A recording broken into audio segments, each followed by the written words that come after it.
তাপগতিবিদ্যা দ্বিতীয় ক্লাসে সবাইকে স্বাগতম। আজকে আমরা তাপগতিবিদ্যার যে সকল বিষয়গুলো নিয়ে আলোচনা করব সেগুলো হচ্ছে তাপগতিবিদ্যার প্রথম সূত্র, ফার্স্ট ল অফ থার্মোডাইনামিক্স এবং সমষ্ণ প্রক্রিয়া, ও তার সাথে আমরা আলোচনা করব সমষ্ণ প্রক্রিয়া কৃত কাজ কিভাবে হিসাব করতে হয়। তাহলে চলো শুরু করা যাক। তাপগতিবিদ্যার প্রথম সূত্রের আলোচ্য বিষয় হচ্ছে তাপকে সম্পূর্ণরূপে কাজে বা কাজকে সম্পূর্ণরূপে তাপে রূপান্তরিত করা হলে তাপ ও কাজ পরস্পরের সমানুপাতিক, অর্থাৎ W সমানুপাতিক H অথবা W=JH। এখানে J হচ্ছে একটি সমানুপাতিক ধ্রুবক।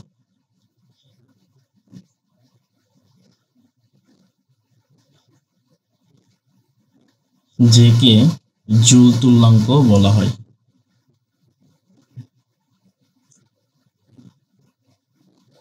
J-কে জুল তুল্যাঙ্ক বলা হয়। প্রথম সূত্রের যে গাণিতিক রূপ তা হচ্ছে dq = du + dw, অর্থাৎ ছোট পরিসর হলে আমরা লিখতে পারি dq = du + dw। এখানে dq হচ্ছে প্রদত্ত বা গৃহীত তাপ, du হচ্ছে অভ্যন্তরীণ শক্তির পরিবর্তন এবং dw হচ্ছে বাহ্যিক কাজ, অর্থাৎ সরবরাহকৃত তাপ সমান সমান অভ্যন্তরীণ শক্তির পরিবর্তন এবং সম্পাদিত কাজ। তাপগতিবিদ্যার প্রথম সূত্রে বলা হয়েছে কোন সিস্টেমকে আমরা যদি তাপ দিই অথবা সিস্টেম থেকে আমরা তাপ সরিয়ে নিই, তাহলে এই তাপের কিছু অংশ এর অভ্যন্তরীণ শক্তি পরিবর্তনে ব্যবহৃত হবে এবং বাকি অংশ বাহ্যিক কাজ সম্পাদনে ব্যবহৃত হবে। অথবা সিস্টেম থেকে আমরা যদি তাপ সরিয়ে নিই, তাহলে এই পরিবর্তনের কিছু অংশ অভ্যন্তরীণ শক্তি পরিবর্তনে ব্যবহৃত হবে এবং বাকি অংশ কাজ সম্পাদনে ব্যবহৃত হবে, অর্থাৎ প্রদত্ত বা গৃহীত তাপ সমান সমান অভ্যন্তরীণ শক্তির পরিবর্তন এবং কৃত কাজ। সেখান থেকেই তাপগতিবিদ্যার গাণিতিক রূপটি হচ্ছে dq = du + dw। ক্লসিয়াস তাপগতিবিদ্যার প্রথম সূত্রকে আরো বিস্তৃতভাবে আলোচনা করেছে। ক্লসিয়াস তাপগতিবিদ্যার প্রথম সূত্রকে শক্তির নিত্যতার একটি বিশেষ রূপ হিসেবে আখ্যায়িত করেছে।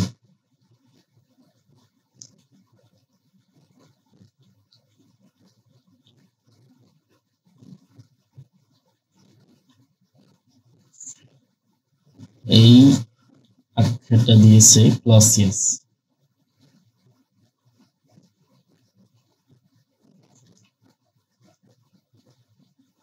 তাপ কি? তাপ শক্তির একটি রূপ, এটা আমরা সকলেই জানি।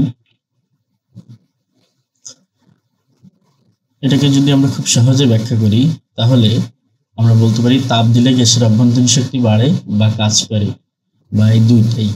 এই যে কথাটি বলছে যে তাপ দিলে গ্যাসের অভ্যন্তরীণ শক্তি বাড়ে বা কাজ করে বা দুইটাই হয়, তাপ দিলে কি কি ঘটনা হতে পারে?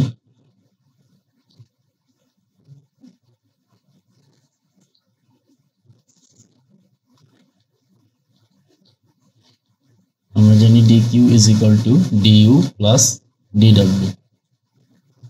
তাপ দিলে যদি আবার আমরা dw সমান বলতে পারি pdv। কেন pdv সেটা আমরা পরবর্তীতে আলোচনা করব। তাপ দিলে যদি আয়তনের পরিবর্তন না হয়, তাহলে আয়তনের পরিবর্তনটা কত হবে? 0, অর্থাৎ কৃত কাজ যখন 0, তাহলে dq = du। তখন আমরা বলতে পারি তাপ দিলে গ্যাসের অভ্যন্তরীণ শক্তি বাড়ে। অথবা যদি আমরা বলি তাপমাত্রা কনস্ট্যান্ট, তাপমাত্রা কনস্ট্যান্ট হলে অভ্যন্তরীণ শক্তির পরিবর্তন হবে না, অর্থাৎ অভ্যন্তরীণ শক্তির পরিবর্তন 0। তখন আমাদের প্রথম সূত্রের গাণিতিক রূপটি দাঁড়াবে dq is equal two DW. তখন আমরা বলতে পারি তাপ দিলে গ্যাসের অভ্যন্তরীণ শক্তি বাড়ে বা কাজ করে, অর্থাৎ তাপ দিলে তখন কি হচ্ছে, কাজ করতেছে। আর যদি এই দুইটা একসাথে হয় তাহলে আমরা বলতে পারি তাপ দিলে গ্যাসের অভ্যন্তরীণ শক্তি বাড়ে এবং কাজ করে। অর্থাৎ প্রথম সূত্রে আমরা প্রথমে যে ব্যাখ্যাটা দিয়েছি যে কোনো গ্যাসের অভ্যন্তরীণ শক্তি, কোনো গ্যাসের প্রদত্ত বা গৃহীত তাপ সমান সমান অভ্যন্তরীণ শক্তির পরিবর্তন এবং সম্পাদিত কাজ। তাহলে এটা হচ্ছে তাপগতিবিদ্যার গাণিতিক রূপের ব্যাখ্যা। আমরা একটা সহজ উদাহরণ দেখতে পারি। কোন সিস্টেমের প্রদত্ত তাপ 500 জুল, কৃত কাজ 200 জুল। তাহলে এর অভ্যন্তরীণ শক্তির পরিবর্তনটা কিরকম হবে? আমরা জানি dq is equal two du plus dw। তাহলে du is equal two dq minus dw। dq কত আছে আমাদের? 500 জুল। dw কত আছে? 200 জুল। 500 মাইনাস 200, তাহলে আমাদের রেজাল্ট হচ্ছে 300 জুল। অর্থাৎ অভ্যন্তরীণ শক্তি বেড়েছে 300 জুল। আমরা এই গাণিতিক রূপের যদি সাইন কনভেনশন অর্থাৎ চিহ্নের নিয়মটা দেখি, তাহলে কিউ এর মান পজিটিভ থাকার অর্থ হচ্ছে তাপ সরবরাহ করা হয়েছে, ডাব্লিউ এর মান পজিটিভ থাকার অর্থ হচ্ছে সিস্টেম কাজ করছে, এবং ইউ এর ভ্যালু পজিটিভ থাকার অর্থ হচ্ছে অভ্যন্তরীণ শক্তি বেড়েছে। অর্থাৎ অভ্যন্তরীণ শক্তি বাড়ার অর্থই হচ্ছে তাপমাত্রা বেড়েছে। এটা সবসময় খেয়াল রাখবো, অভ্যন্তরীণ শক্তি বাড়ার অর্থই হচ্ছে তাপমাত্রা বেড়েছে, বা তাপমাত্রা বাড়ার অর্থই হচ্ছে অভ্যন্তরীণ শক্তি বেড়েছে। তাপমাত্রা কমলে অভ্যন্তরীণ শক্তিও কমবে, অর্থাৎ টি ইনক্রিজ করলে ইউ বাড়বে এবং টি ডিক্রিজ করলে ডিইউ কমবে। তো তোমাদের জন্য একটি কুইজ আছে। একটি সিস্টেম 150 জুল তাপ পেল এবং 150 জুল কাজ করলো, তাহলে অভ্যন্তরীণ শক্তি কত পরিবর্তিত হলো? তোমরা অবশ্যই কুইজটি কমেন্টে অ্যান্সার করবা। তোমরা খুবই সহজ একটা কুইজ এবং আশা করি তোমরা সকলেই পারবা।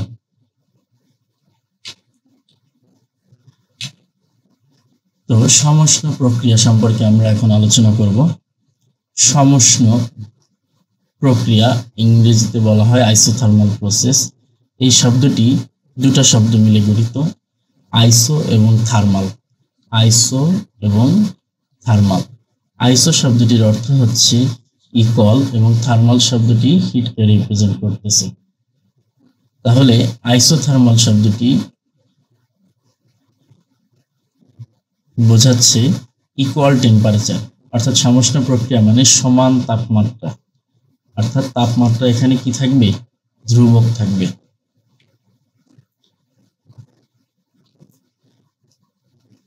তাপমাত্রা ধ্রুবক হলে অভ্যন্তরীণ শক্তির পরিবর্তনটা কেমন হবে? শূন্য হবে। আমরা আগেই দেখেছি তাপমাত্রার পরিবর্তন না হলে, টি এর পরিবর্তন না হলে, টি যদি কনস্ট্যান্ট হয় তাহলে আমাদের ডিইউ কি হবে? শূন্য, কারণ অভ্যন্তরীণ শক্তির তখন কোনো কি হবে না? পরিবর্তন হবে না।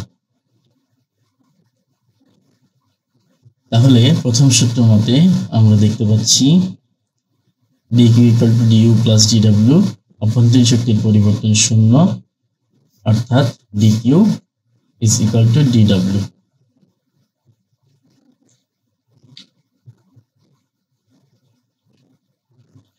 আমরা সমষ্ণ প্রক্রিয়ার গ্রাফকে যদি লক্ষ্য করি, তাহলে সমষ্ণ প্রক্রিয়ার পি ভার্সেস ভি গ্রাফটি হবে ঠিক এরকম দেখতে। ওয়াই অ্যাক্সিস বরাবর যদি আমরা চাপকে রাখি এবং এক্স অ্যাক্সিস বরাবর যদি আমরা আয়তনকে রাখি, তাহলে সমষ্ণ প্রক্রিয়ার গ্রাফ হবে একটি অধিবৃত্তাকার গ্রাফ। কি ধরনের গ্রাফ? একটি অধিবৃত্তাকার। কি করে এটা অধিবৃত্তাকার গ্রাফ? তোমরা অবশ্যই কমেন্টে লিখবা এটা অধিবৃত্তাকার গ্রাফ কিভাবে হলো। আমি তোমাদের হেল্প করছি। দেখো, সমষ্ণ প্রক্রিয়া বয়েলের সূত্র মেনে চলে, অর্থাৎ আমরা জানি বয়েলের সূত্র বলা হয়েছে পিভি সমান সমান ধ্রুবক। আরো ডিটেলসে বললে বয়েল বলেছে যে নির্দিষ্ট তাপমাত্রায় কোনো গ্যাসের চাপ ও এর আয়তন পরস্পর ব্যস্তানুপাতিক। সমষ্ণ প্রক্রিয়া চাপ নির্দিষ্ট অর্থাৎ কনস্ট্যান্ট। তো বয়েলের সূত্রের আদর্শরূপ পি সমানুপাতিক 1/v অর্থাৎ PV is equal to constant. তাহলে তোমরা লক্ষ্য করো পিভি ওয়াই অ্যাক্সিসে তোমরা কি দিয়েছো পি, এক্স অ্যাক্সিসে কি দিয়েছো V is equal to constant অর্থাৎ X Y equal to constant. X Y equal to constant এটা কি ধরনের রেখা হবে? এটা অবশ্যই একটা অধিবৃত্তাকার রেখা। X Y equal to constant এটা কি ধরনের রেখা? অধিবৃত্তাকার রেখা। তাহলে এর গ্রাফটা দেখতে কেমন হবে? অধিবৃত্তাকার হবে। তাহলে কোনো ফাংশনের গ্রাফ কেমন হবে সেটা আমরা খুব সহজেই তার সমীকরণ থেকে হিসাব করে নিতে পারি। তো এখানে আমরা দেখছি বিভিন্ন তাপমাত্রার জন্য সমষ্ণ প্রক্রিয়ার গ্রাফ দেওয়া আছে। এটা T1 তাপমাত্রার জন্য, এটা T2 তাপমাত্রার জন্য, এটা T3 তাপমাত্রার জন্য। এখানে বলা হয়েছে T1 তাপমাত্রা সব থেকে বড়, দেন T2, দেন T3।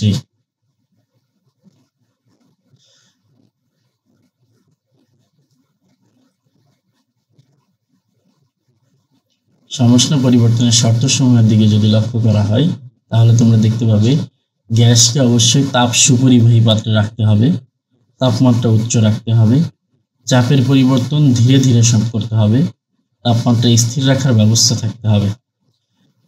তো এখানে অবশ্যই তোমরা একটি শব্দ লক্ষ্য করবা, ধীরে ধীরে। প্রশ্নে অনেক সময় সরাসরি প্রসেসের কথা উল্লেখ না থেকে অর্থাৎ সমষ্ণ প্রক্রিয়ার সরাসরি উল্লেখ না করে ধীরে ধীরে এই ধরনের শব্দগুলো ব্যবহার করা থাকতে পারে। তখন তোমাদের বুঝে নিতে হবে যে এটা আসলে সমষ্ণ প্রক্রিয়ার কথা বলতেছে। আর সমষ্ণ প্রক্রিয়া বুঝতে পারলে তখন সমষ্ণ প্রক্রিয়ায় ব্যবহৃত সূত্রসমূহ তোমাদেরকে ব্যবহার করতে হবে। সমষ্ণ পরিবর্তনের বৈশিষ্ট্যসমূহ যদি আমরা লক্ষ্য করি তাহলে অন্তঃস্থ তাপ পরিবর্তন হয় না, এটা আমরা প্রথমেই দেখে আসছি। এটি একটি ধীর ও প্রায় স্থিত প্রক্রিয়া। এখানে তাপমাত্রা ধ্রুবক থাকে। গ্যাস সূত্র পিভি ইকুয়াল টু ধ্রুবক মেনে চলে, এটা আমরা অলরেডি দেখেছি। কম তাপ খরচ হয়, সমষ্ণ প্রক্রিয়ায় তাপ কম খরচ হয়।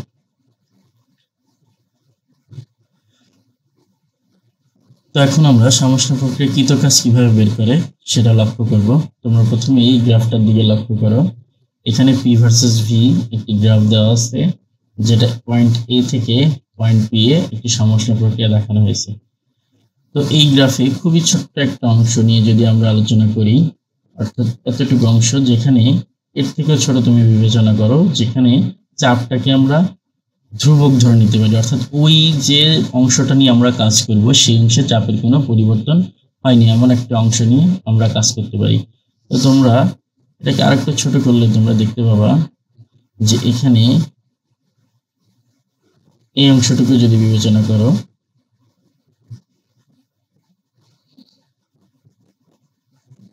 তাহলে এই অংশটিকে দেখো চাপের মান প্রায় সমান।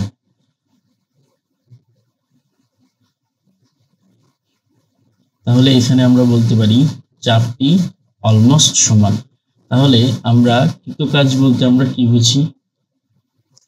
চাপ ইন্টু আয়তন, চাপ ইন্টু আয়তন। যেহেতু এখানে চাপের ভ্যালুটা প্রায় সমান, অলমোস্ট সমান, তাই আমরা চাপকে কি বলতে পারি? কনস্ট্যান্ট। এবং আয়তনের কি হচ্ছে? পরিবর্তন। V1 থেকে V2 তে যাচ্ছে, এই পয়েন্টটাকে V1 ধরো, এই পয়েন্টটাকে V2 ধরো, তাহলে আয়তনের পরিবর্তন আছে অর্থাৎ dV। এখান থেকে আমরা বলতে পারি কৃতকাজ সমান PdV। তাহলে এই যে গ্রাফটি, এই গ্রাফটি থেকে আমরা কৃতকাজ হিসাব করব। কিভাবে কৃতকাজ হিসাব করি? আমরা নর্মালি জানি যে কোনো ফাংশনকে যদি আমরা ইন্টিগ্রেট করা হয় তাহলে ওই ফাংশনে এরিয়া পাওয়া যায়, আর এরিয়া বলতেই পিভি গ্রাফ থেকে কি বের হবে? এর কৃতকাজ বের হবে। তাহলে আমরা V1 থেকে V2 লিমিটে যদি এই ফাংশনটাকে আমরা ইন্টিগ্রেট করি তাহলে আমরা কি পাবো? কৃতকাজ পাবো, এবং এই কৃতকাজটাই হবে সমষ্ণ প্রক্রিয়া কৃতকাজ। তাহলে চলো দেখা যাক কিভাবে আমরা কৃতকাজ হিসাব করতে পারি। আমরা কাজকে 0 থেকে W পর্যন্ত ইন্টিগ্রেট করলাম এবং ডিডব্লিউ সমান সমান আমরা জানি পিডিভি। তো এই যে চাপ এবং আয়তনকে কোন লিমিট থেকে কোন লিমিট পর্যন্ত ইন্ডিকেট করতে যাচ্ছি, V1 থেকে V2 লিমিট পর্যন্ত। V1 থেকে V2 লিমিট পর্যন্ত যদি আমরা ইন্ডিকেট করি পিডিভি ফাংশনটিকে, তাহলে আমরা টোটাল কৃতকাজ পেয়ে যাব। 1 মোল আদর্শ গ্যাসের ক্ষেত্রে আমরা জানি PV = RT, কারণ n এর ভ্যালু 1। নরমাল ফর্মুলায় আমরা জানি আদর্শ গ্যাস সমীকরণ PV = nRT, তাহলে n এর ভ্যালু 1 হলে PV = RT। সেখান থেকে আমরা বলতে পারি P = RT/V। তো এখানে আমরা P এর ভ্যালুটি ইনপুট করি, তাহলে আমরা দেখতে পাচ্ছি V1 থেকে V2 integration of V1 to V2 RT/V dV। RT constant ভ্যালুকে আমরা ইন্টিগ্রেটের বাইরে রাখি, তাহলে V1 থেকে V2 dV/V। ইন্টিগ্রেশনের ফর্মুলা কোন ফর্মুলা পড়ছি, ইন্টিগ্রেশন অফ 1/x dx, এবং এটার ফর্মুলা আমরা জানি ln x। তাহলে dV/V তে আমরা রেজাল্ট পাচ্ছি ln v limit V1 to V2। Limit বসানোর নিয়ম কি, আপার লিমিট ফাংশনের জায়গায় আপার limit minus lower limit, ln v এর জায়গায় V2 formula minus ln v এর জায়গায় V1। এবং আমরা জানি লগারিদমে মাইনাস থাকলে সেটাকে কি আকারে লেখা যায়, ডিভিশন অর্থাৎ ভাগ আকারে লেখা যায়। তাহলে W = RT ln V2/V1, অর্থাৎ n মোল গ্যাসের জন্য তাহলে কৃতকাজ কি হবে, W = nRT ln V2/V1। এইভাবে খুব সহজেই এই ফর্মুলা ব্যবহার করে আমরা সমষ্টির প্রক্রিয়া কৃতকাজ হিসাব করে নিতে পারি, যেখানে আমাদের জানার প্রয়োজন হবে n অর্থাৎ মোল সংখ্যা, আর আমরা জানি আর হচ্ছে মোলার গ্যাস ধ্রুবক, যার ভ্যালু কত 8.314, আর এর value 8.314 joule per mole per calorie, এবং V1 V2 আয়তনের লিমিট অর্থাৎ primary volume and final volume. এই ভ্যালুগুলো আমাদের জানা থাকলে আমরা খুব সহজে সমষ্টি প্রক্রিয়া কৃতকাজ হিসাব করে নিতে পারবো। তো সমষ্টি প্রক্রিয়ায় আমি প্রথমেই বলেছি যে খুব ছোট্ট একটা অংশ নিয়ে আমরা কাজ করব, যেখানে প্রেসারটা অলমোস্ট সেম। তো তোমরা যদি এই গ্রাফের দিকে লক্ষ্য করো, এটা প্রেসার, এটা আয়তন, প্রেসারটা অলমোস্ট সেম রেখে আমরা যদি হিসাব করি, তাহলে সমষ্টি প্রক্রিয়াটা ঠিক এরকম ভাবে ঘুরতে থাকে। খুব ধীরে ধীরে গ্যাসটি প্রসারিত হবে, যার কারণে টেম্পারেচারটা কি থাকবে, কনস্ট্যান্ট থাকবে। তোমাদের মনে প্রশ্ন জাগতে পারে, যখন গ্যাসটি প্রসারিত হচ্ছে, যখন এই গ্যাসটি প্রসারিত হচ্ছে তখন এর টেম্পারেচার ডিক্রিজ হওয়ার কথা, তাহলে টেম্পারেচার কনস্ট্যান্ট থাকছে কিভাবে? তখন গ্যাসটি প্রসারিত হওয়ার সময় অবশ্যই এর টেম্পারেচার ডিক্রিজ হচ্ছে, কিন্তু এর টেম্পারেচারকে কনস্ট্যান্ট রাখতেছে বাইরে থেকে আমাদের যে হিটটা সাপ্লাই হচ্ছে, সেই হিটের থেকে প্রয়োজনীয় হিট সে অ্যাবজর্ব করে এই টেম্পারেচারটাকে কনস্ট্যান্ট রাখতেছে। এভাবেই সমষ্টি প্রক্রিয়া খুব ধীরে ধীরে সংঘটিত করা হয়, তাই বলা হয় সমষ্টি প্রক্রিয়া একটি ধীর প্রক্রিয়া। বাস্তব জীবনে আমরা যদি প্রথম সূত্রের কার্যকারিতা সম্পর্কে বা ব্যবহার বা প্রয়োগ সম্পর্কে আলোচনা করতে যাই, তাহলে আমরা দেখব ইঞ্জিনের কার্যকারিতায় তাপগতিবিদ্যার প্রথম সূত্রের ব্যবহার আছে, রেফ্রিজারেটরে প্রথম সূত্রের ব্যবহার আছে, পাওয়ার প্ল্যান্টে প্রথম সূত্রের ব্যবহার আছে। তো আমরা আজকে ক্লাসের ফাইনাল এবং সংক্ষিপ্ত কিছু কথা যদি বলতে চাই, তাহলে আমরা দেখতে পাচ্ছি তাপগতিবিদ্যায় প্রথম সূত্রে শক্তি নষ্ট হয় না, শুধু রূপান্তর হয়। এবং এই যে কথাটি তাপগতিবিদ্যার প্রথম সূত্রে শক্তি নষ্ট হয় না, এটাই হচ্ছে এর একটি ড্রব্যাক অর্থাৎ সীমাবদ্ধতা। এই সীমাবদ্ধতার কারণেই আমরা তাপগতিবিদ্যার দ্বিতীয় সূত্র সম্পর্কে আগামী ক্লাসে আলোচনা করব, এবং পরবর্তী ক্লাসে আমরা আলোচনা করব সুনির্দিষ্ট গ্যাস প্রসারণের সূত্রের প্রয়োগ, তার সাথে আমাদের থাকবে রুদ্ধতাপীয় প্রক্রিয়া, সমচাপ প্রক্রিয়া এবং সম আয়তন প্রক্রিয়া।